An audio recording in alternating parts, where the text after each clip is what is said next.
Hi friends, అందరూ ఎలా ఉన్నారు? నేను మీ సాహస యాత్రికుడు హరిని. బ్యాంకాక్లో ఎక్కువగా మన ఇండియన్స్ కనబడే ప్లేస్ ఏందో తెలుసా? బిక్సీ అండ్ సెంట్రల్ వరల్డ్ అని చెప్పి ఒక ప్లేస్ అయితే ఉందండి. ఇది మంచి షాపింగ్ కాంప్లెక్స్.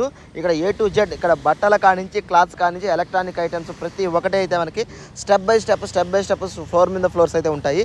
అంతేకాదు ఇక్కడ బాగా చవకగా చీప్ అని చెప్తారు, కానీ లోపలికి వెళ్ళిపోతే మాత్రం బాగా వాయించేస్తారు మామ. మనం బేరం ఆడి అయితే తీసుకోవాల్సి వస్తుంది.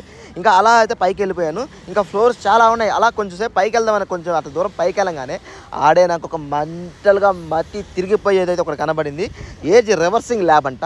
ఇక్కడ ఉన్న లిక్విడ్ అయితే మన ఫేసెస్ కానీ పూసారంటే ఏజ్ అనేది చాలా తగ్గిపోయి అయితే కనబడుతుంట. మీరు ఎప్పుడైనా బ్యాంకాక్ వెళ్ళినప్పుడు ఈ బిక్సీలోని ఈ ఏజ్ రివర్సింగ్ అయితే ట్రై చేసేయండి. దీని ఆపోజిట్లోనే సెంట్రల్ వరల్డ్ అనుకుంటుంది. ఇది కూడా ఒక పెద్ద కాంప్లెక్స్. చూస్తే కళ్ళు చెదిరిపోతామా. ఈ రెండు కలుపుతూ ఒక లింక్లో ఒక గ్లాస్ బ్రిడ్జ్ అయితే ఉంటుంది. ఈ బ్రిడ్జ్ నుంచి పైనుంచి కిందకి ట్రాఫిక్ చూస్తుంటే ఎలా ఉంది తెలుసా?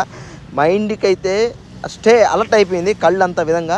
ఇంకా సెంట్రల్ వరల్డ్ ముందైతే ఒక సెంటర్ ఆఫ్ అట్రాక్షన్గా ఒక టెంపుల్ అయితే ఉంది, ఒక అమ్మవారి టెంపుల్. చాలా చాలా చాలా సూపర్గా ఉంది మామ. మీరు బ్యాంకాక్ వస్తే ఎక్కడెక్కడ తిరగతా అనేది ఒక కామెంట్లో అయితే పెట్టండి. మన వీడియోకి గట్టిగా ఒక లైక్ కొట్టండి. ఛానల్ ఇంకా సబ్స్క్రైబ్ చేసుకోకపోతే యూట్యూబ్ అయితే సబ్స్క్రైబ్ కొట్టేసి ఇన్స్టా అయితే ఫాలో అయిపోయింది మామ. మీ సపోర్ట్ అయితే నాకు ఖచ్చితంగా కావాలి. ప్లీజ్ సబ్స్క్రైబ్ మీ సాహస యాత్రికుడు హరి.